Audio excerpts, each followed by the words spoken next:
अस्सलामुअलैकुम स्टूडेंट्स, हम class 9th Mirpur board AJK board Muzaffarabad के केमिस्ट्री के वीडियो स्टार्ट कर रहे हैं। पहला जो मैटर का कॉन्सेप्ट है पहली वीडियो में गिवन है। अब हम चलते हैं chapter number 1 fundamentals of chemistry की तरफ। फंडामेंटल्स ऑफ केमिस्ट्री में हम रीड आउट करेंगे कि केमिस्ट्री क्या है। सबसे पहले इसका बेसिक नॉलेज हम देखेंगे। तो हम चलते हैं फंडामेंटल्स ऑफ केमिस्ट्री की तरफ। जैसा कि यहाँ सबसे पहले पेज भी आप देख रहे हैं, मेजर कॉन्सेप्ट्स इस चैप्टर में हम पढ़ने जा रहे हैं। फंडामेंटल्स बेसिक को कहते हैं। ब्रांचेस ऑफ केमिस्ट्री हम पढ़ने जाएंगे, मतलब केमिस्ट्री के डिफरेंट ब्रांचेस क्या हैं। Basic definitions, chemical species, Avogadro number, mole और केमिकल कैलकुलेशंस। तो सबसे पहला जो आज का हमारा लेक्चर होगा, इसमें हम देखेंगे जो पहला SLO यानी स्टूडेंट लर्निंग आउटकम में भी आ रहा है कि identify and provide examples of different branches of chemistry. आपको केमिस्ट्री की फुल ब्रांचेस के कॉन्सेप्ट होना चाहिए, आप उसकी डेली लाइफ से एग्जांपल्स भी दे सको और आइडेंटिफाई भी कर सको, और इसी तरह differentiate among branches of chemistry. तो चलते हैं सबसे पहले इंट्रोडक्शन की तरफ। केमिस्ट्री से पहले हमें पता होना चाहिए कि साइंस किसे बोलते हैं। साइंस क्या होता है? नॉलेज गेन करना, नॉलेज इल्म हासिल करना। हाउ टू गेन नॉलेज, इस नॉलेज को कैसे गेन करें, कैसे ऑब्टेन करें? Through observations and experimentation. दो इम्पॉर्टेंट चीज़ें आती हैं, कह सकते हैं हम टूल्स आते हैं। अपने 6 सेंसेस को यूज़ करते, 5 सेंसेस को यूज़ करते हुए आपने ना ऑब्जर्वेशन बना के, अपनी मुशाहिदात करके, फिर उन पे एक्सपेरिमेंटेशन करके जो फैक्ट्स एंड फिगर्स ऑब्टेन किए जाएं, जो नॉलेज ऑब्टेन किया जाए, उसे साइंस बोलते हैं। तो ये तो हो गया हमारे पास साइंस। अब हम कहते हैं हमारी केमिस्ट्री भी एक साइंस है। How it is science? ये इसलिए साइंस है क्योंकि इसमें भी हम अपनी मटेरियल्स, आसपास सराउंडिंग में जितना मैटर है, नेचुरल मैटर है, उसके बारे में हम रीड आउट करते हैं। तो ये हमारे पास कह सकते हैं chemistry is a natural science. अब हम चलते हैं कि डेली लाइफ में केमिस्ट्री के क्या यूजेस होते हैं। तो डेली लाइफ में आप देखो अगर आसपास, तो ये केमिस्ट्री की मरहूने मिन्नती हैं जो हमारे पास ये प्रोडक्ट्स ऑब्टेन्ड होते हैं। Plastics number 1 product of chemistry. कैसे ये केमिस्ट्री का प्रोडक्ट है और ये प्लास्टिक होता क्या? वैरायटीज़ ऑफ प्लास्टिक हमारे आसपास अवेलेबल होते हैं, डिस्पोजेबल ग्लासेस से लेके cutlery, bottles and so on. तो इनका कितना हमारी लाइफ में यूज़ होता है, वी बेटर नोज। तो इसीलिए हम कहते हैं प्लास्टिक जो है, और बेसिकली प्लास्टिक की केमिस्ट्री का प्रोडक्ट है। रबर के भी बेशुमार इस्तेमाल आते हैं, डिफरेंट शेप और साइज़ में ये आता है, तो इसके भी, और ये भी एक one of the product of chemistry आता है। Synthetic fibres visible in the image, आप देख भी सकते हैं, इनका भी कितना इस्तेमाल होता है। सोप्स और इसी तरह डिटर्जेंट, सोप की डिफरेंट वैरायटीज़ हम यूज़ करते हैं। डिओड्रेंट्स क्या हैं? ऑर्डर को ख़त्म करने के लिए, ऑर्डर वाले जर्म्स को ख़त्म करने के लिए जो हम यूज़ कर रहे हैं, दैट आर डिओड्रेंट्स। ये भी केमिस्ट्री के प्रोडक्ट हैं। बॉडी स्प्रेज भी केमिस्ट्री के प्रोडक्ट्स हैं। और इस तरह से हम कह रहे हैं कि केमिस्ट्री का कैसे हमारी लाइफ में इम्पॉर्टेंट होता है, क्योंकि हम देख रहे हैं कि हमारी केमिस्ट्री पढ़ने के बाद ये चीज़ें हम बना सकें, अवेलेबल हो सकें। तो इसका छोटा सा हम रोल देख लेते हैं हमारी डेली लाइफ में। इफ़ वी टॉक अबाउट, अगर हम बात करें अपने कपड़ों की, तो हम कहेंगे कि are clothes are made up of fibres. अब अभी हमने बात की कि fibres are the product of chemistry. अब अगर इन्हीं फाइबर क्लॉथ्स को गंदे हो जाए तो we have to wash with detergents और सोप्स, तो वो भी क्या है? वो भी केमिस्ट्री के प्रोडक्ट्स हैं। तो chemistry plays vital role in our daily life. For example, clothes we wear are made up of fibers and which are washed by detergents or soaps. Similarly, shoes, जूते हम पहनते हैं, किससे बने हुए? रबर से या लेदर। तो रबर तो बेसिकली केमिस्ट्री का प्रोडक्ट है। रेनी डे में रेन कोट पुट ऑन किया जाता है, वेयर किया जाता है, तो वो वाटर प्रूफ होता है ऑब्वियसली। किससे बने होते हैं? प्लास्टिक से। प्लास्टिक्स क्या है? मेजर प्रोडक्ट ऑफ केमिस्ट्री हम कहते हैं। ग्लास अपने घर में हम देखें, पेंटेड वॉल्स, दीवारें हमारी, उन पे पेंट केमिस्ट्री के प्रोडक्ट्स हैं। ग्लास विंडोज़ में हम देखें, खिड़कियों के जो ग्लासेस हैं, वो क्या हैं? ग्लासेस केमिस्ट्री के प्रोडक्ट हैं। रेन कर्टेंस ये इस तरह के पर्दे। अब इनकी बात करें तो ये भी जो सिंथेटिक फाइबर वगैरह उससे बनाए गए। इसी तरह वार्निश क्या चीज़ है? पेंट की तरह वुड सरफेस को प्रोटेक्ट करने के लिए यूज़ की जाती है। अब वो भी केमिस्ट्री के प्रोडक्ट्स हैं। Enamel basically out surface of the tooth होती है, दांतों की बैरूनी सतह को बोलते हैं, आउट साइड को बाहर जो होती है इनके। तो इसी तरह चीज़ों को भी, मेटल को स्पेशली मेटेलिक चीज़ों को शाइनी पेंट जो किया जाता है स्मूथ, इसको भी इनेमल बोलते हैं, वो भी केमिस्ट्री का प्रोडक्ट है। सिरेमिक डिशेस जैसा कि देख रहे हैं आप, कटलरी और बेशुमार ये सब क्या है, केमिस्ट्री के प्रोडक्ट है। यहाँ साथ साथ बताते चलें कि अगर शॉर्ट क्वेश्चन आता है role of chemistry in our daily life, तो आंसर आपने सिर्फ ये मेन पॉइंट इनमें रखते हुए करने हैं। 2 नंबर का क्वेश्चन होता है मीरपुर बोर्ड में, तो आपने सिर्फ लिखना है क्लॉथ वी वियर। अक्सर बच्चों को मैंने देखा है वो जो बुक पे होता है उसी तरह the cloth you put on कर देते हैं। अब उसका क्या मकसद होता है, आप एग्जामिनर को तो नहीं बोल रहे हैं कपड़े जो आपने पहने हुए हैं वो ये अपनी बात करें, अपनी डेली लाइफ की बात करें, तो अपनी वर्डिंग में मेन ये पॉइंट्स आपके होने चाहिए। अब हम करते हैं केमिस्ट्री क्या होती है। तो केमिस्ट्री जैसा कि पहले वीडियो में भी विजिबल है, मैटर क्या है, तो केमिस्ट्री असल में मैटर की ही स्टडी है। किस किस तरह की मैटर की स्टडी, मैटर क्या है, हर वो चीज़ जो मैस रखती है, जगह लेती है, जगह लेना को हम कहते हैं ऑक्यूपाई स्पेस, और दूसरी लफ्ज़ों में ऑक्यूपाइज वॉल्यूम। तो अब देखें केमिस्ट्री क्या है। केमिस्ट्री साइंस की वो ब्रांच है, branch of science which deals with the study of matter, matter की स्टडी। अब क्या क्या मैटर के पैरामीटर है, composition, structure, changes in matter, properties भी आता है यहाँ एक चीज़ में से, and laws and principle which govern these changes. तो आप देखिए सारी चीज़ें मैटर के बारे में ही। क्या सबसे पहले मैटर की कंपोजिशन क्या है, मैटर का स्ट्रक्चर क्या है, मैटर की प्रॉपर्टीज़ क्या है, मैटर की चेंजेस क्या है, और वो लॉज और प्रिंसिपल्स जो ये चेंजेस जनरेट कर रहे हैं। गवर्न का मतलब होता है जनरेट कर रहे हैं। प्रॉपर डेफिनेशन को अंडरस्टैंड करने के लिए हम एक मैटर की एग्जांपल लेते हैं। तो मैटर मैंने कहा हर एक चीज़ जिसका मैस है, जो ऑक्यूपाई करती है स्पेस। मिसाल के तौर पर हम देख रहे हैं वाटर, वाटर एक मैटर है। तो हमने कहा मैटर की क्या क्या चीज़ें इसमें पढ़ी जाएंगी। केमिस्ट्री किन किन चीज़ों को डील करती है, केमिस्ट्री करती है कि मैटर की कंपोजिशन क्या है। तो जैसे हमारे पास वाटर है, इसकी कंपोजिशन क्या है, हाइड्रोजन और ऑक्सीजन। कंपोजिशन का मतलब होता है बनावट। यहाँ कंपोजिशन टर्म को यूज़ करना और आसानी से समझ लें ताकि आपकी इनकमिंग जो चैप्टर्स होते हैं ना वहाँ आपको आसानी रहे। तो कंपोजिशन का मीन है बनावट, किन चीज़ों से मिलकर बनता है कोई भी चीज़। तो सबसे पहले मैटर की कंपोजिशन, तो यहाँ जैसे कि वाटर है तो वाटर की कंपोजिशन हाइड्रोजन और ऑक्सीजन हो गई। ये केमिस्ट्री पढ़ने के बाद हमें पता चला कि हमने इस मैटर की कंपोजिशन कैसे पता। दूसरी चीज़ हमने कहा स्ट्रक्चर, तो वाटर का स्ट्रक्चर यू कैन सी, यहाँ पे आपको नज़र आ रहा है ये ऑक्सीजन और 2 हाइड्रोजन एटम इस तरह से बॉन्डेड होते हैं और इस तरह सा एंगुलर स्ट्रक्चर आता है। तो हर एक मैटर का स्ट्रक्चर केमिस्ट्री में पढ़ा जाता है। फिर वाटर की प्रॉपर्टीज़ क्या होती हैं, मिसाल के तौर पर वाटर जो है ना वो क्लियर होता है, freeze is at 0 degree Celsius पे आप देखो सॉलिडिफाई हो जाता है, आइस बन जाती है, यूनिवर्सल सॉल्वेंट है, pH 7 है, डज नॉट कंडक्ट इलेक्ट्रिसिटी। ये इसकी कुछ प्रॉपर्टीज़ हैं। यहाँ एक बात सुन लें, प्रॉपर्टीज़ 2 तरह की होती हैं, एक फिजिकल और एक केमिकल। ये जैसे कि हमने देखी हैं जो फिजिकल अपीयरेंस बाहर स्टेट से रिलेटेड है, और यहाँ कुछ इसकी केमिकल प्रॉपर्टीज़ भी होती हैं। जैसे कि लास्ट वाली हमने बात की इलेक्ट्रिसिटी वाली, कंडक्ट उसकी में से इलेक्ट्रिसिटी को पास आउट करें तो ये ऑक्सीजन हाइड्रोजन में कन्वर्ट हो जाती है, किस तरह से रिएक्ट करता है वो केमिकल। अब चेंजेस भी 2 तरह की होती हैं, वाटर में 2 तरह की चेंजेस आती हैं, ये भी 2 होंगी, केमिकल और केमिकल चेंजेस से मुराद है जैसे ice water state change, simply जैसे आइस से वाटर, वाटर से वेपर।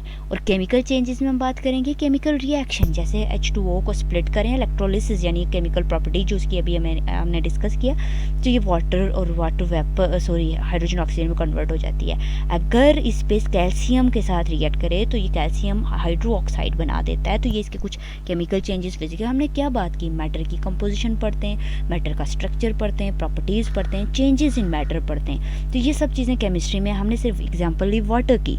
अब आगे चलते हैं इसकी, इसमें लॉज और प्रिंसिपल्स भी आते हैं जैसे हमने कुछ बात की है। अब हम चले जाते हैं अपनी next, that is branches of chemistry. तो ब्रांचेस ऑफ केमिस्ट्री को इलस्ट्रेट करने के लिए हमने इसको जस्ट लाइक ट्री और ट्री के ऊपर ब्रांचेस को मेंशन कर दिया है। कितनी ब्रांचेस हम डिस्कस करेंगे, industrial, organic, nuclear, physical, biochemistry, environmental, inorganic and analytical. तो सबसे पहले फिजिकल केमिस्ट्री से हम स्टार्ट करते हैं। फिजिकल केमिस्ट्री टर्म हमें बता रही है बेसिकली ये फिजिकल अपीयरेंस, फिजिकल स्टेट से रिलेटेड होती है, और फिर साथ साथ हम वो लॉज और थेरीज भी इसमें पढ़ते हैं जिनकी वजह से हम मैटर के स्ट्रक्चर को अंडरस्टैंड कर सकें। मेन चीज़ आ रही है मैटर के स्ट्रक्चर को अंडरस्टैंड करने के लिए हमने लॉज और थेरीज की जो स्टडी है वो केमिस्ट्री की इस ब्रांच में पढ़नी है। तो क्या कहते हैं इसकी definition, it deals with the study of laws and theories to understand the structure and changes of matter. Example देखें तो कुछ हमारे पास थेरीज आएंगी, आगे है चैप्टर में आती रहती हैं, फर्स्ट ईयर में भी बोलती हैं, केमिकल बॉन्डिंग की थेरीज आती हैं, उनको अंडरस्टैंड करते हैं हम थेरीज को, तो हमें पता चलता है कि किस तरह के बॉन्ड फॉर्मेशन है, बॉन्ड कैसे बनता है, बॉन्ड की डिटेल चैप्टर नंबर 4 में पढ़ेंगे, किस तरह की शेप है, इनकी क्या प्रॉपर्टीज़ हैं। कुछ और एग्जांपल लॉज की आती हैं, law of conservation of mass है, लॉ ऑफ डेफिनेट प्रोपोर्शंस है and law of thermodynamics, just example. अब डिटेल स्टडी के लिए आप देखेंगे कि जो फिजिकल पैरामीटर्स हैं, मिसाल के तौर पर मल्टिंग, बॉइलिंग, स्टेट चेंज का होना, तो उनके बारे में काइनेटिक यानी कि कैसे एक स्टेट से दूसरे में जाते हैं, क्या क्या चीज़ें होती हैं, वो भी इसी में स्टडी किया जाता है। फिजिकल प्रॉपर्टीज़ भी आप कह सकते हैं। आगे हमारे पास आ रहा है नंबर 2 इनऑर्गेनिक केमिस्ट्री। ये केमिस्ट्री की वो ब्रांच है जिसमें कि आप पूरे पीरियोडिक टेबल के एलिमेंट्स को जानते होंगे, जो पीरियोडिक टेबल में उन सब एलिमेंट के बारे में स्टडी इस ब्रांच ऑफ केमिस्ट्री में किया जाता है।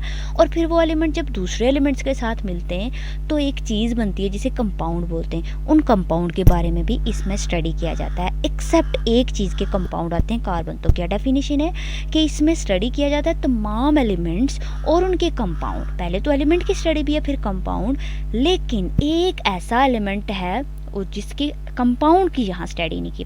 एलिमेंट तो सबकी स्टडी है लेकिन उनके कंपाउंड की भी, एक्सेप्ट कार्बन और हाइड्रोजन के, यहाँ इनके कंपाउंड को स्टडी नहीं किया जाता और इन्हीं के डेरिवेटिव्स को भी। डेरिवेटिव्स को मिसाल के तौर पर आगे एक्सप्लेन करेंगे, उनसे बनने वाला न्यू कंपाउंड, डिराइव होने वाला, निकलने वाला।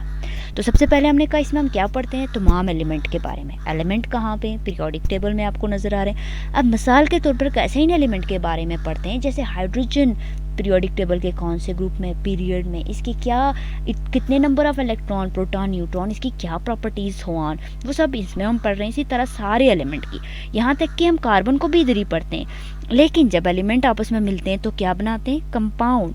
कंपाउंड को हमने यहाँ नहीं, यहाँ सारे कंपाउंड को भी हम यहीं पढ़ेंगे। जैसे कि हाइड्रोजन और ऑक्सीजन मिल गए, पहले तो हाइड्रोजन की स्टडी भी की, ऑक्सीजन की भी, जब वो दोनों मिल गए तो कंपाउंड बना जिसे बोलते हैं वाटर, इसकी स्टडी भी इसी में आ गई। कुछ और एग्जांपल कंपाउंड की, सोडियम एक एलिमेंट है, क्लोरीन, जब दोनों मिल गए तो ये बन गया सोडियम क्लोराइड, ये कंपाउंड बन गया। अमोनिया में एक नाइट्रोजन और 4 हाइड्रोजन, अमोनियम, 3 हाइड्रोजन मिलकर अमोनिया होता है। तो यूँ आप देखें कि इन एलिमेंट की भी स्टडी इसी में की जा रही है और इनके कंपाउंड की स्टडी भी इसी में की जा रही है। लेकिन एक चीज़ है जिसके कंपाउंड यहाँ नहीं पढ़े जाएंगे, कौन से एलिमेंट के, ये वाले कार्बन के कंपाउंड। फिर बार रिपीट की जा रही है, खाली कार्बन की स्टडी नहीं, कार्बन के कंपाउंड की। और किसके साथ इसके अमूमन कंपाउंड होते हैं, हाइड्रोजन के साथ। यानी कार्बन और हाइड्रोजन जो मिलते हैं ना, इनको हाइड्रोकार्बन्स कहते हैं। तो उनकी स्टडी इनऑर्गेनिक में नहीं की जाएगी, उसके लिए एक पूरी न्यू ब्रांच केमिस्ट्री की बनाई जाती है जिसमें सिर्फ इन्हीं कार्बन के कंपाउंड यानी हाइड्रोजन कार्बन के कंपाउंड, उनकी डेरिवेटिव की स्टडी की जाती है। तो उनके अलावा सब एलिमेंट और कंपाउंड की स्टडी यहाँ हो गई। इनऑर्गेनिक केमिस्ट्री की में क्या क्या चीज़ें पढ़ी जाती हैं, अब हम देखते हैं कि क्या क्या चीज़ें।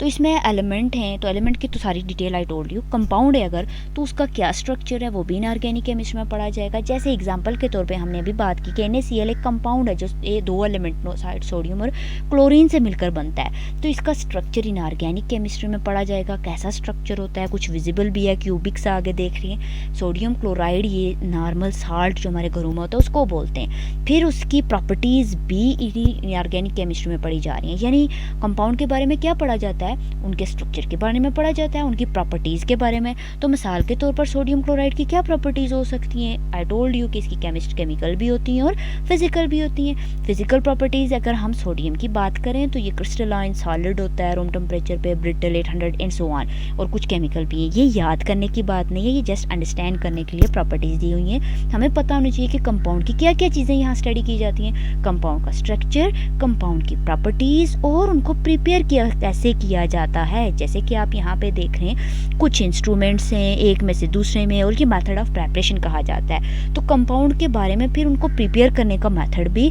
इनऑर्गेनिक केमिस्ट्री में स्टडी किया जाता है। इसी सोडियम क्लोराइड का प्रिपरेशन जैसे हमने बात की, और फिर उनके यूजेस सबसे इंपॉर्टेंट है। अगर किसी कंपाउंड का यूज़ हमारी डेली लाइफ में नहीं है तो उसको बनाने का फ़ायदा कोई नहीं है। तो केमिस्ट्री, नेचुरल साइंस को सिर्फ इसीलिए नहीं हम पढ़ रहे हैं कि उनसे क्या, बल्कि ये भी कि उसके हमारे लाइफ में क्या यूजेस होते हैं। तो हम सोडियम क्लोराइड के यूजेस यानी टेबल साल्ट को तो हम खाने के तौर पे यूज़ करते हैं, उसके बाद बेशुमार कंपाउंड ऐसे हैं जो इनको यूज़ करके और बनाए जाते हैं। तो ये इस तरह से इनऑर्गेनिक केमिस्ट्री में सब पढ़ा जाता है। मेन चीज़ें याद रखने की क्या है कि इसमें एलिमेंट के बारे में स्टडी किया जाता है और एलिमेंट के कंपाउंड सिवाय कार्बन और हाइड्रोजन और उनके डेरिवेटिव के कंपाउंड के, वो इसमें स्टडी नहीं किया जाता। अब कंपाउंड के बारे में क्या क्या इसमें स्टडी किया जाता है, उनकी प्रॉपर्टीज़ के बारे में, उनकी प्रेपरेशन के बारे में, उनके यूजेस के बारे में यहाँ पे पढ़ा जाता है और स्ट्रक्चर। अब बारी आती है ऑर्गेनिक की, तो इनऑर्गेनिक से लिंक ही हम इसको करेंगे। इसमें भी वही चीज़ें, कंपाउंड की स्ट्रक्चर, प्रेपरेशन, यूजेस सब पढ़ा जाएगा, लेकिन सिर्फ एक ही तरह के कंपाउंड के बारे में, यानी सिर्फ कार्बन और हाइड्रोजन के कंपाउंड, सारे एलिमेंट के बारे में नहीं, सिर्फ कार्बन और हाइड्रोजन के कंपाउंड के बारे में स्टडी किया जाता है। तो इसकी हम डेफिनेशन करते हैं कि it is the study of covalent compounds of carbon and hydrogen and their derivatives. जो यहाँ स्पेस छूटी है, इसमें हम एक चीज़ राइट कर देते हैं, वो क्या कि असल में इन कंपाउंड का एक स्पेशल नाम भी है। कौन से कंपाउंड का? कार्बन और हाइड्रोजन के कंपाउंड को।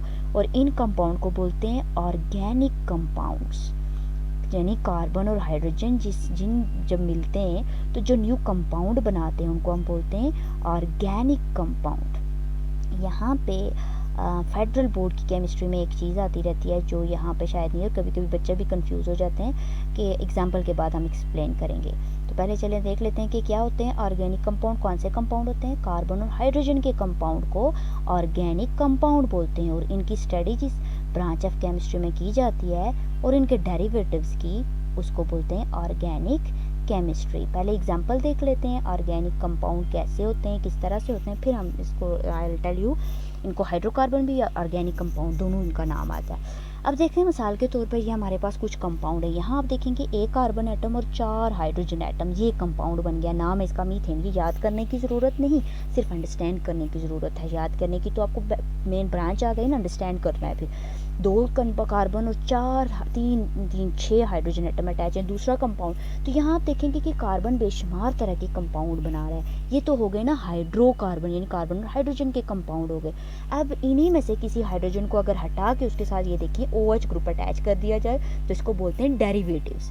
तो इस तरह से कार्बन, हाइड्रोजन और उनके डेरिवेटिव्स की स्टडी जो है, कोवेलेंट कंपाउंड की स्टडी जो है वो ऑर्गेनिक केमिस्ट्री में की जाती है। एज आई टोल्ड यू, इसमें सब वही बातें पढ़ेंगे। कौन सी वाली बातें पढ़ेंगे? इनका structure, uses and so on. इनकी एग्जांपल्स में डेली लाइफ में हमारे पास इसकी क्या स्कोप है, कहाँ इसकी एप्लीकेशंस होती है।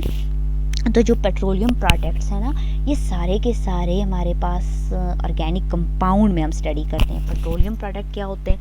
नेचुरल गैस है, क्लॉथिंग में यूज़ कर रहे हैं, फूड, ऑर्गेनिक कंपाउंड्स हैं। ऑर्गेनिक वर्ड भी अक्सर डेली लाइफ में यूज़ हो रहा होता है। अब हम देखते हैं पेट्रोलियम प्रोडक्ट। तो यहाँ हमारे पास पेट्रोलियम बेसिकली 2 ग्रीक वर्ड का मजमूआ है, पेट्रो और ऑलियम।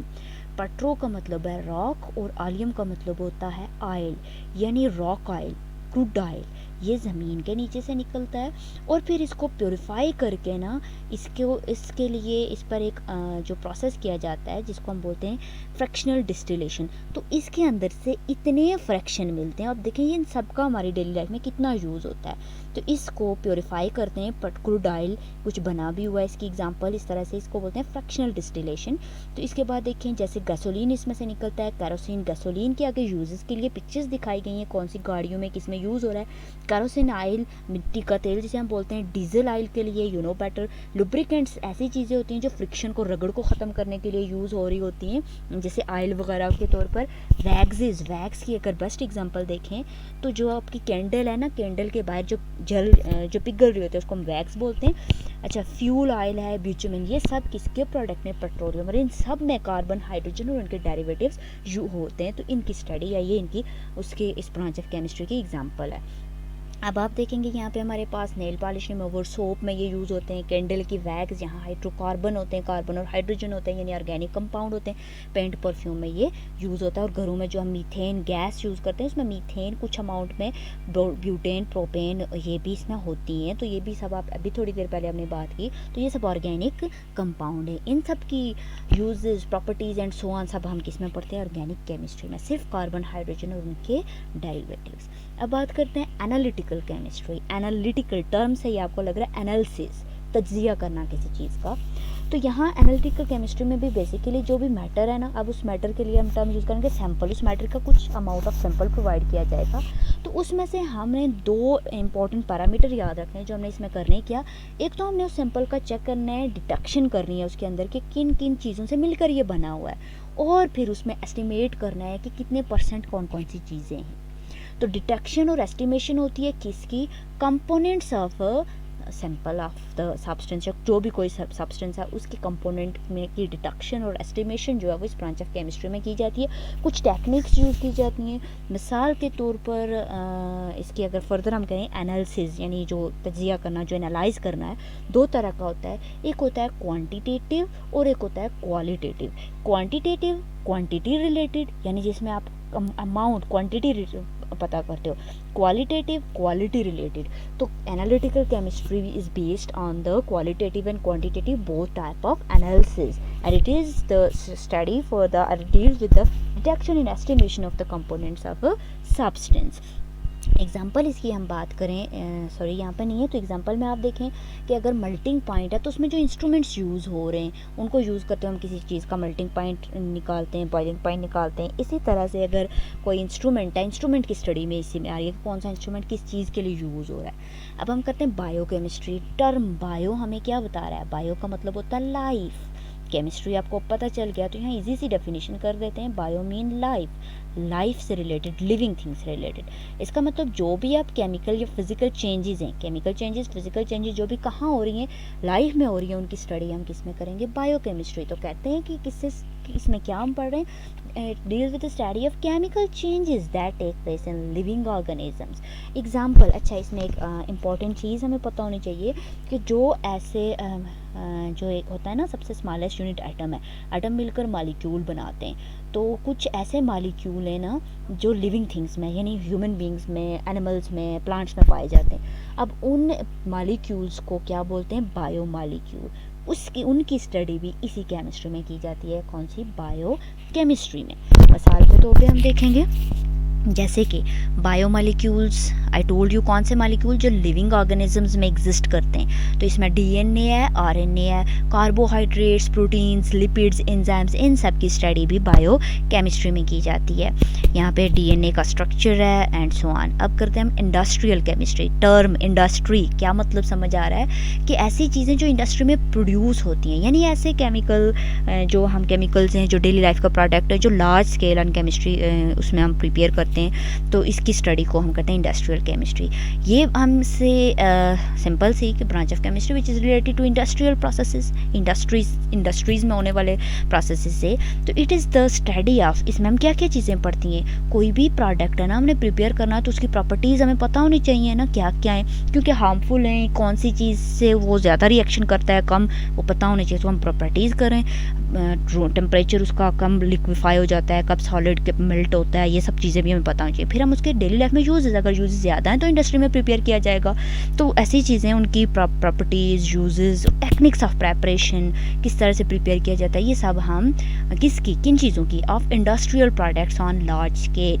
तो industrial product on large scale यानी जो हमने इंडस्ट्री में प्रिपेयर करने, उनकी लार्ज स्केल में इंडस्ट्रियल केमिस्ट्री। मिसाल के तौर पर अगर हम कहें ना कि सीमेंट प्रिपेयर होता है बाय कॉन्टैक्ट प्रोसेस, एक स्टेटमेंट गिवन हो कि cement is prepared by contact process, तो यहाँ सामने पता चल रहा है ऑन लार्ज स्केल कि ये वाली चीज़ जो है ना वो हमारी इंडस्ट्रियल केमिस्ट्री को हिट कर रही है, कि ये is something related to industrial chemistry. अच्छा, प्रोडक्ट्स ऑफ केमिस्ट्री, जैसे कि पीछे हमने बात की ना कि कुछ products of chemistry on large scale prepare की जाती है, तो दोबारा से हम बात कर देते हैं कौन से होते हैं प्रोडक्ट ऑफ केमिस्ट्री, यानी हाउस होल्ड प्रोडक्ट्स, प्लास्टिक से, रबर है, synthetic fibres, soaps, detergents, deodorants, body sprays etcetera. Environmental chemistry, next 5। Environmental का मतलब क्या होता है, रिलेटेड टू एनवायरमेंट एक साइंटिफिक टर्म है, किसके लिए यूज़ होती है, हमारी सराउंडिंग के लिए, हमारे इर्द गिर्द के लिए। तो इर्द गिर्द के लिए जो टर्म यूज़ हो रही है उसे तो हम बोल रहे हैं ना एनवायरमेंट। अब एनवायरमेंटल केमिस्ट्री क्या है, इसमें असल में हम केमिकल्स की स्टडी करते हैं। कौन से केमिकल्स की, जो हमारी सराउंडिंग को क्या कर रहे होते हैं, हमारे सराउंडिंग के लिए टॉक्सिक होते हैं, जहरीले होते हैं, उनके एडवर्स इफेक्ट होते हैं, ठीक है। तो ऐसे केमिकल्स की भी इसमें स्टडी करते हैं, साथ साथ ऐसे प्रोसेसेस की भी, यानी इनके इफेक्ट्स की भी। जैसे कोई केमिकल अगर प्रोड्यूस हो रहा है तो वो तो टॉक्सिक है ही, हमने पढ़ना शुरू कर दिया कि ये हमारी इन्वायरमेंट के लिए ख़राब होता है। फिर उसकी वजह से क्या असर होता है, मिसाल के तौर पर अगर मैं बात करूँ ना गैसेस की, कुछ ऐसे गैसेस हैं जैसे फ्रिगॉन्स वगैरह होते हैं ना रेफ्रिजरेटर से निकलने वाले, वो क्या करते हैं, वो जाते हैं हमारी ओजोन लेयर को डिप्लीट करते हैं, ओजोन लेयर को थिन करते हैं। तो अब पहले तो उनकी बारीकी, उनकी स्टडी यानी उन केमिकल की स्टडी, फिर उनकी वजह से अफेक्ट क्या हो रहा है, ओजोन डिप्लेशन। तो ये इन्वायरमेंटल केमिस्ट्री में पढ़ा जाएगा। तो क्या हमने कहा, ये केमिस्ट्री की वो ब्रांच है जिसमें हम क्या पढ़ते हैं, पहले तो हम इसमें केमिकल्स के बारे में पढ़ते हैं, deals with the study of chemicals. जो क्या, कौन से केमिकल्स तो बहुत सारे हैं, उन केमिकल्स के बारे में जो हमारे इन्वायरमेंट को पोल्यूट करते हैं, और फिर उनके adverse effect on our human being पर जो उसके फिर एडवर्स और इवन कि हमारी एनवायरनमेंट पे भी उसके जो एडवर्स इफ़ेक्ट है। तो अब केमिकल की एग्जांपल लें अगर हम, तो कुछ ऑक्साइड्स आते हैं केमिकल्स में। किसके ऑक्साइड्स आते हैं, ऑक्साइड्स बेसिकली यहाँ साइड पे एक छोटी सी इन्फो बॉक्स कर देते हैं। सल्फ़र के ऑक्साइड होते हैं, नाइट्रोजन के ऑक्साइड होते हैं और कार्बन के। इनको लिखा जाता है सॉक्स, नॉक्स, कॉक्स। सॉक्स का मतलब है SO2 और SO3, दो तरह के ऑक्साइड हैं, इसलिए जस्ट एक्स के साथ जनरली लिख लिया गया। नाइट्रोजन के भी दो तरह के होते हैं, इनको भी लिख लिया गया। Carbon monoxide, carbon dioxide, CO2 और खाली CCX, सॉक्स, नॉक्स, कॉक्स। ये वाले ऑक्साइड्स जो है ना, ये वो केमिकल्स हैं जो हमारे इन्वायरमेंट को और ह्यूमन हेल्थ पे ये साइड इफ़ेक्ट होते हैं। मिसाल के तौर पर अगर हम बात करें ऑक्साइड्स की, नाइट्रोजन के ऑक्साइड्स हैं, तो नाइट्रोजन के ऑक्साइड्स और दूसरे कौन से, सल्फ़र के ऑक्साइड, ये दोनों कहाँ से प्रोड्यूस होते हैं, ये आर्टिफिशियली, यानी कि जैसे ह्यूमन मेड व्हीकल्स हैं उनके स्मोक्स में से भी निकलते हैं, कहीं पे भी बर्निंग ऑयल हो रही है वहाँ से भी, बर्निंग ऑफ फॉसिल फ्यूल उससे भी निकलते हैं, और जो नेचुरल प्रोसेसेस हैं, दोनों सोर्सेज से ये, इंडस्ट्रियल सोर्सेज से भी, नेचुरल से ये हमारे इन्वायरमेंट में जाते हैं। यहाँ पे ऑक्साइड्स ऑफ कार्बन मेंशन नहीं है क्योंकि कार्बन के oxides are taken by plants mostly, तो इसलिए उनका यहाँ पे जिक्र नहीं हो रहा। दूसरी चीज़ हमने कहा उनके इफ़ेक्ट्स, तो इन केमिकल की वजह से क्या इफ़ेक्ट्स होते हैं, जैसे कि ओजोन लेयर डिप्लेशन हो गया, ग्रीन हाउस इफेक्ट हो गया, ग्लोबल वार्मिंग, ये सब भी हम इन्वायरमेंटल केमिस्ट्री में पढ़ते हैं। अब आ जाते हैं न्यूक्लियर केमिस्ट्री। टर्म से ही क्लियर होता है, न्यूक्लियर का मतलब होता है रिलेटेड टू न्यूक्लियस। न्यूक्लियस क्या है, हमें पता है कि एक एटम है, एटम के सेंट्रल पोर्शन जहाँ पे प्रोटॉन और न्यूट्रॉन होते हैं, पॉजिटिवली चार्ज इलेक्ट्रॉन और न्यूट्रॉन, इस सेंट्रल रीजन को क्या बोलते हैं, न्यूक्लियस बोलते हैं। अब न्यूक्लियस के अंदर जो चेंजेस होती हैं ना, उनको हम न्यूक्लियर केमिस्ट्री में पढ़ेंगे। तो क्या बात की हमने, न्यूक्लियस क्या होता है हमारे पास, न्यूक्लियर केमिस्ट्री क्या है। Nuclear chemistry study of nuclear reactions, nucleus के अंदर होने वाले रिएक्शंस, और फिर उसकी वजह से जो रेडिएशंस एमिटेड हो रही होती हैं ड्यूरिंग दीज इन रिएक्शंस में से के दौरान जो रेडिएशन एमिट हो रही होती हैं। रेडिएशंस क्या होती हैं, रेडिएशंस होती हैं प्रोसेस या फेनोमेनन जिसमें कि एनर्जी ट्रांसफ़र हो रही होती है बग़ैर किसी मीडियम के। तो जैसे सूरज वहाँ से लाइट हम तक आती है ना, तो दरमियान में स्पेस भी है, और स्पेस में आपको पता है कोई मीडियम नहीं होता। तो अब ये जो फॉर्म ऑफ या ये जो वे है जिसमें से एनर्जी यानी हीट एनर्जी वहाँ से ज़मीन तक ट्रांसफ़र हो रही है, तो इसको बोलते हैं रेडिएशन। तो इसी तरह जब न्यूक्लियर के अंदर रिएक्शन होते हैं वहाँ से भी रेडिएशन एमिट होती हैं, तो उनकी स्टडी भी इसमें की जाती है। और फिर इन रिएक्शन के यूजेस क्या हैं, मेजर यूज़ अगर मैं आपको बताऊँ तो that is production of electricity, जैसे कि पानी को गर्म करके स्टीम में कन्वर्ट करते हैं, स्टीम टरबाइन को चलाती है और टरबाइन से जनरेटर चलते हैं। तो इसी तरह से जब न्यूक्लियर रिएक्शन होते हैं तो वहाँ से भी क्या इमिट होती है, हीट फिर आपकी वाटर को कन्वर्ट कर देती है स्टीम में, स्टीम टरबाइन को रन करते हैं और वहाँ से इलेक्ट्रिसिटी प्रोड्यूस होती है। तो ये छोटा सा एक, अगर यूरेनियम का बिल्कुल छोटा सा भी पीस होगा ना, तो वो भी इतनी ज़्यादा अमाउंट में हीट प्रोड्यूस करके देता है जितनी अमाउंट में कि आप टन्स ऑफ कोल बर्न कर दें। इसलिए इनके यूजेस का भी बहुत इम्पॉर्टेंट होता है। यहाँ पे अगर हम देख लें, न्यूक्लियर, दो तरह के न्यूक्लियर रिएक्शंस होते हैं, एक को बोलते हैं न्यूक्लियर फिशन रिएक्शन और एक को बोलते हैं न्यूक्लियर फ्यूजन रिएक्शन। तो लेट अस डिस्कस इफ़ ये हमारे पास एक लिंक है, अगर ये खुल जाता है तो हम देखते हैं। ओके, चलें आगे हमारे पास आ जाती हैं एप्लीकेशन। दो तरह के न्यूक्लियर रिएक्शंस हैं, न्यूक्लियर फिशन जिसमें कि न्यूक्लियर स्प्लिट हो जाते हैं, टूट जाते हैं, तब भी रेडिएशन इमिट होती है, और न्यूक्लियर फ्यूजन जब दो तरह के न्यूक्लियर आपस में फ्यूज़ कर जाते हैं तब भी इमिट होती है, क्या, रेडिएशंस इमिट होती हैं। तो अभी हम ये भी इसी में स्टडी करेंगे। आगे आती है हमारे पास एप्लीकेशंस, यानी न्यूक्लियर केमिस्ट्री की क्या एप्लीकेशंस हैं। तो इनको स्टडी करने से हमें हेल्प मिलती है किसको अंडरस्टैंड करने के लिए, production of electricity by nuclear reactions, use of radioisotopes in medicine and determining the age of fossil fuels. तो यहाँ हमारे पास देखेंगे आप कि ये सब चीज़ें हमारे पास आसानी से हमें पता चल जाता है ये पढ़ने के बाद। यहाँ पे जो रेडियो आइसोटोप के यूजेस हैं ना, ये हम चैप्टर नंबर 2 में भी आइसोटोप्स के यूजेस में डिटेल से पढ़ेंगे, और वो भी radioisotope related to radioactivity. अब रेडियो एक्टिविटी में रेडिएशन इमिट होती है, इसीलिए ये वर्ड निकला रेडियो आइसोटोप। ऐसे आइसोटोप जो रेडिएशन इमिट करते हैं। रेडिएशन कहाँ से इमिट होती है, न्यूक्लियर रिएक्शन के दौरान। अब दूसरी चीज़ है कि जो फॉसिल्स हैं, जो चीज़ें पुरानी चीज़ें हैं, उनकी जो एज डिटरमाइन की जाती है, उसमें भी ये रेडियो आइसोटोप्स को यूज़ किया जाता है, या इनके यूज से पता चलता है। तो ये सब चीज़ें किसकी एप्लीकेशन है, न्यूक्लियर केमिस्ट्री की। यहाँ हमारा आज का लेक्चर एंड होता है। होप कि सब समझ भी आएगी। मेन चीज़ केमिस्ट्री क्या है, रोल ऑफ केमिस्ट्री क्या है, मेन ब्रांचेस, और ब्रांचेस में आइडेंटिफिकेशन आनी चाहिए एग्जाम्पल के साथ, और एप्लीकेशंस का पता होना चाहिए।